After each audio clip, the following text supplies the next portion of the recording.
Siapa dia? Gumam wanita cantik itu.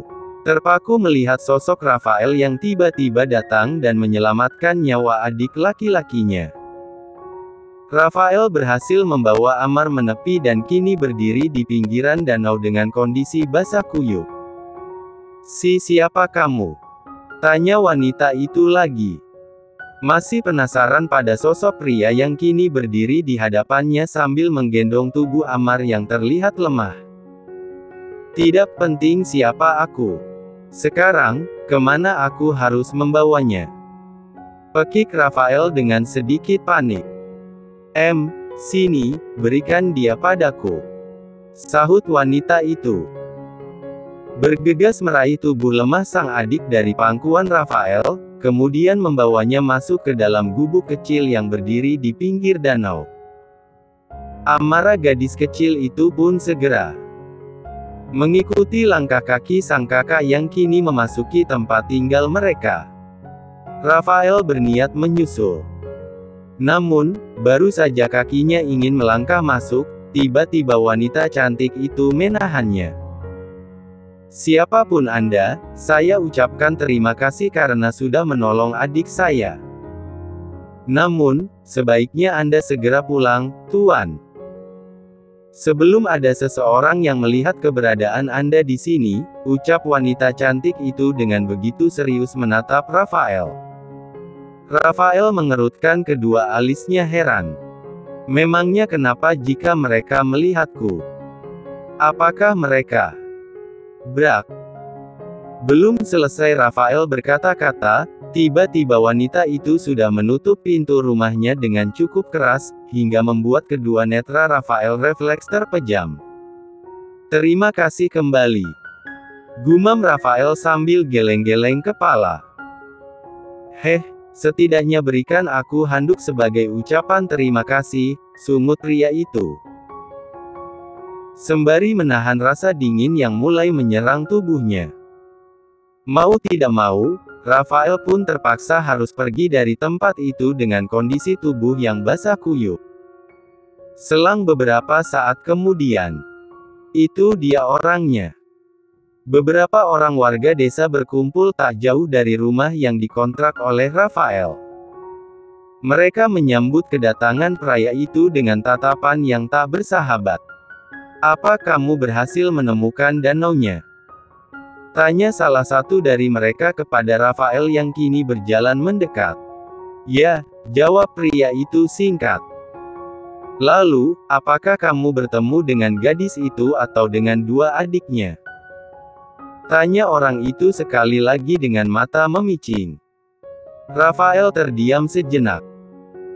Tak mungkin ia mengatakan yang sebenarnya kepada para warga desa tentang pertemuannya bersama wanita cantik itu beserta dua adiknya. Bisa-bisa ia dituduh telah terjangkit penyakit menular yang diderita oleh mereka. Padahal Rafael benar-benar tak percaya bahwa wanita cantik itu memiliki penyakit menular.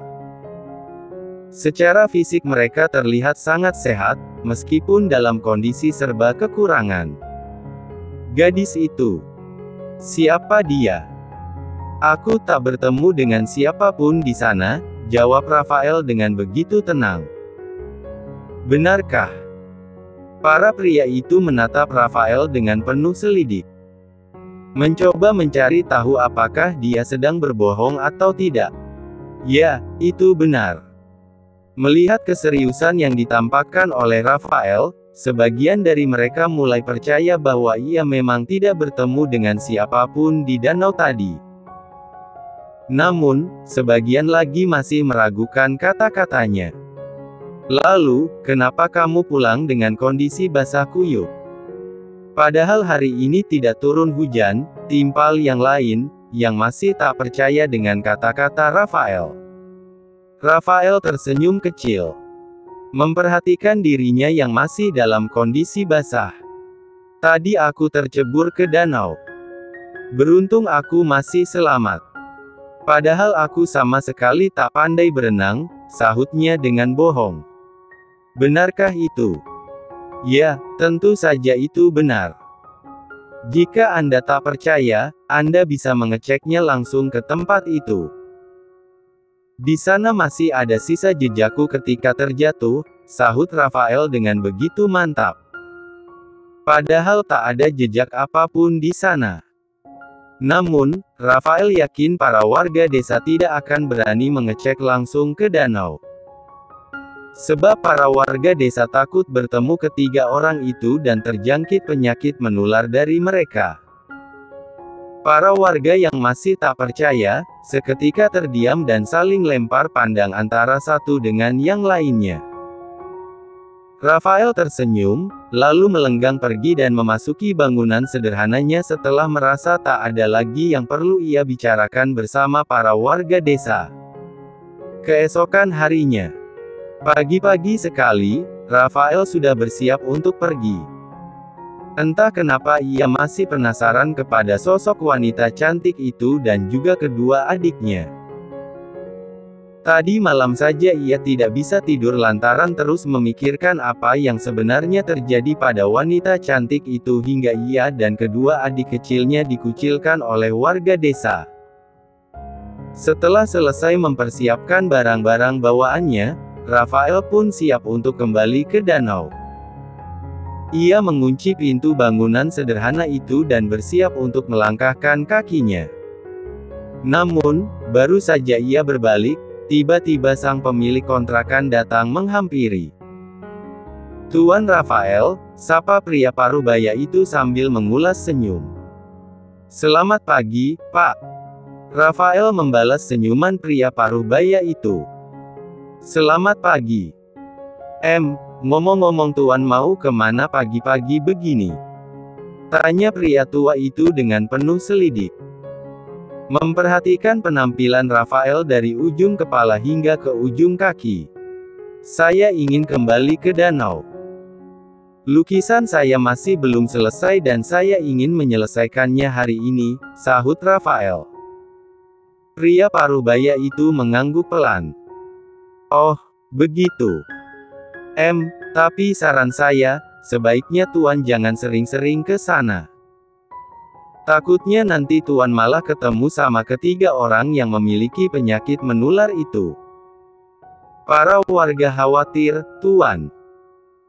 Mereka takut Tuan terjangkit, kemudian menularkannya kepada kami semua," tutur pria parubaya itu dengan raut wajah cemas. Rafael mengulas senyum.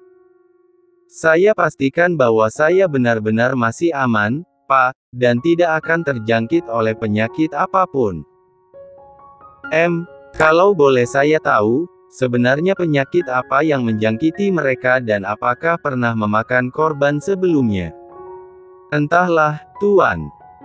Yang pasti, siapapun yang terjangkit akan segera jatuh sakit dan hanya dalam hitungan hari, mereka akan meninggal dunia.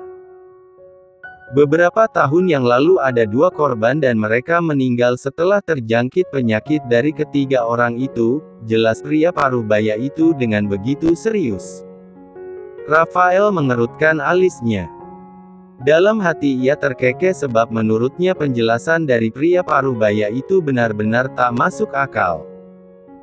Bagaimana bisa yang terjangkit meninggal dunia, sementara mereka yang menularkan penyakit itu masih sehat walafiat, tanpa kurang apapun? "Oh, baiklah kalau begitu. Saya akan lebih berhati-hati lagi," sahut Rafael kemudian. Ia pun pamit dan segera melanjutkan langkahnya menuju danau. Namun, niatnya kali ini bukan untuk melukis keindahan danau yang ada di sana, melainkan untuk menemui wanita cantik dan kedua adik kecilnya. "Jika benar apa yang dikatakan oleh pria itu, maka aku akan jatuh sakit dan mati dalam beberapa hari lagi. Jika tidak, kemungkinan besar wanita itu dan kedua adiknya hanya difitnah dan sengaja dikucilkan oleh seseorang yang tak menyukai mereka," gumam Rafael dalam hati. Beberapa menit kemudian, Rafael akhirnya tiba di tempat tujuan. Pria itu menghentikan langkahnya tak jauh dari gubuk reot yang menjadi tempat tinggal wanita cantik itu. Ia mengintip dari balik semak-semak, mengintai apa yang dilakukan oleh wanita cantik itu bersama kedua adik kecilnya. Tampak mereka bertiga tengah berdiri di depan pintu gubuk reot sambil bicara dengan begitu serius. Wanita itu menggunakan sehelai kain untuk menutupi kepala serta sebagian wajah cantiknya. Yang tersisa hanya bagian mata, yang tengah menatap kedua adik kecilnya dengan begitu serius. Amara, ingat. Jangan pergi kemana-mana. Kakak akan segera kembali. Setelah mendapatkan makanan untuk kita. Kalian mengerti? Ucap wanita cantik itu, menatap wajah menggemaskan kedua adiknya secara bergantian. Mengerti, Kak Mia, jawab bocah kembar itu secara bersamaan. Wanita cantik itu mengangguk, lalu meraih sebuah kantong kresek berukuran besar berisi ubi yang tergeletak di samping kakinya. Kakak pergi dulu.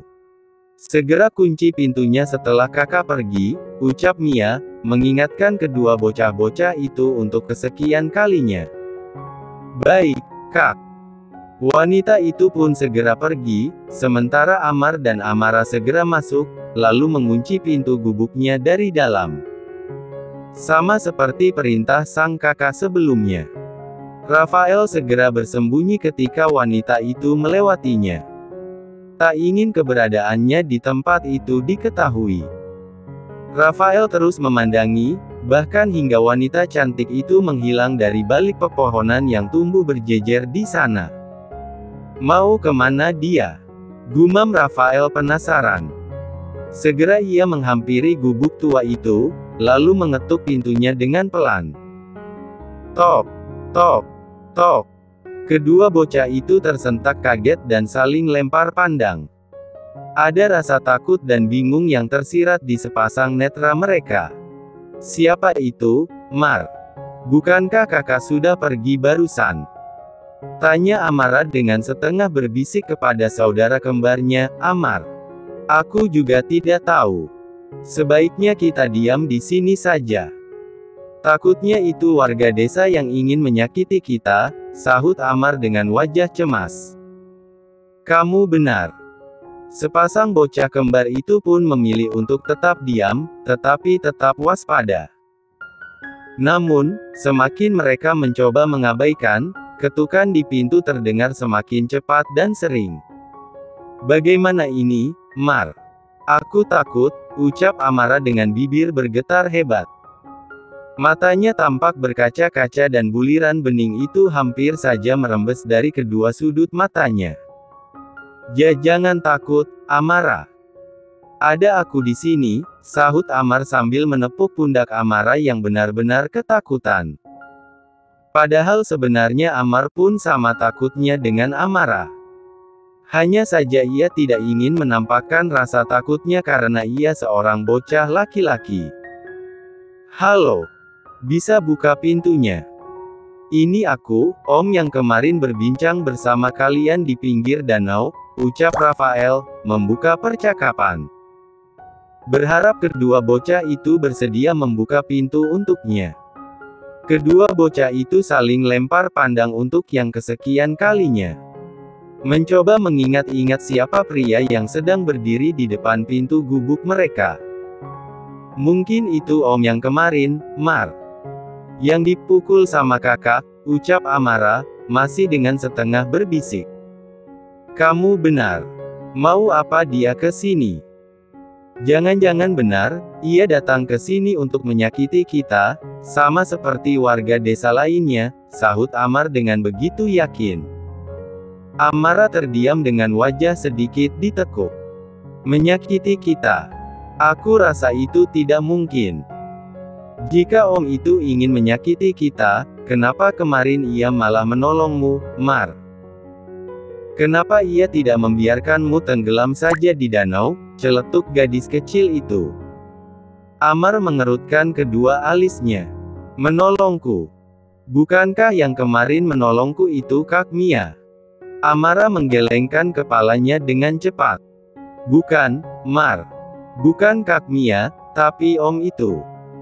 Namun sayang, Kakak keburu mengusir Om itu dan tak mau menerima kedatangannya. Masa sih? Amar masih tak percaya. Ya, terserah jika kamu tak percaya. Yang pasti aku sangat yakin bahwa Om itu memang benar-benar baik, ucap Amara dengan begitu yakin. Baiklah, tunggu sebentar di sini. Aku akan mengintip keluar, balas Amar, setelah berpikir dengan keras. Perlahan Amar berjalan menghampiri pintu, lalu mengintip dari lubang kecil yang ada di samping pintu gubuknya itu. Benar saja, ternyata apa yang dikatakan oleh Amara itu benar. Seseorang yang berdiri di balik pintu gubuk reotnya adalah pria dewasa yang kemarin sempat berbincang singkat dengan mereka. Kamu benar, Amara. Terus, apa yang harus aku lakukan sekarang? Tanya Amar dengan bahasa bibir isyarat kepada Amara. Buka saja pintunya, Amar. Aku yakin Om itu orang baik, sahut Amara, yang juga dengan menggunakan bahasa isyarat bibir. Amar tidak segera melakukan perintah Amara. Dia terdiam dengan raut wajah bimbang. Ayo, Mar. Buka saja pintunya. Sambung Amara. Bocah lelaki itu menghembuskan napas berat. Meskipun ragu, tetapi keyakinan hati Amara berhasil membuatnya nekat membuka pintu tersebut. Ceklek. Pintu pun terbuka, tetapi hanya sedikit dan tampaklah sepasang netra milik Amar yang kini menatap Rafael dengan seksama. Ada perlu apa, Tuan? Tanya Amar. Rafael memasang senyuman semanis mungkin agar bocah laki-laki itu percaya bahwa dirinya tidak berniat menyakiti siapapun. Bolehkah Om masuk? Tanya Rafael balik. Amar terdiam sejenak dengan sorotan tajam yang masih tertuju pada sosok Rafael. Om janji tidak akan pernah menyakiti kalian. Om hanya ingin kenal sama kalian lebih dekat lagi, ucap Rafael lagi, mencoba meyakinkan bocah laki-laki itu untuk kesekian kalinya. Setelah menimbang-nimbang, Amar pun akhirnya luluh. Ia membuka pintu gubuknya lebih lebar lagi dan mempersilakan Rafael untuk masuk ke dalam gubuk reotnya. Baiklah. Silakan masuk, Om. Tapi berjanjilah bahwa Om tidak akan menyakiti kami dan sebaiknya Om juga pulang lebih cepat. Takutnya Kak Mia datang dan memergoki Om berada di sini, ucap Amar dengan begitu tegas. Ya, Om berjanji pada kalian. Rafael pun masuk ke dalam gubuk itu, lalu memperhatikan sekelilingnya. Tak ada harta berharga apapun di sana. Bahkan ruangan sempit itu tak memiliki kamar untuk tempat tidur mereka. Peralatan masak yang menggantung, terlihat menghitam karena wanita itu memasak dengan cara yang sangat tradisional sekali. Menggunakan tungku dari bata serta ranting-ranting kering sebagai kayu bakarnya. Di mana kakak kalian? Tanya Rafael seraya melemparkan senyum untuk Amara yang sejak tadi menatap dirinya tanpa berkedip sekalipun. Kakak pergi ke desa sebelah untuk menjual ubi, lalu membeli makanan untuk kami, sahut Amar dengan jujur. Ubi. Rafael kembali menautkan kedua alisnya heran. Ya, ubi. Hasil kebun Kak Mia, sela Amara, yang kini ikut berbincang bersamanya. Maksudmu ubi itu dijual, lalu uangnya dibelikan makanan untuk kalian makan?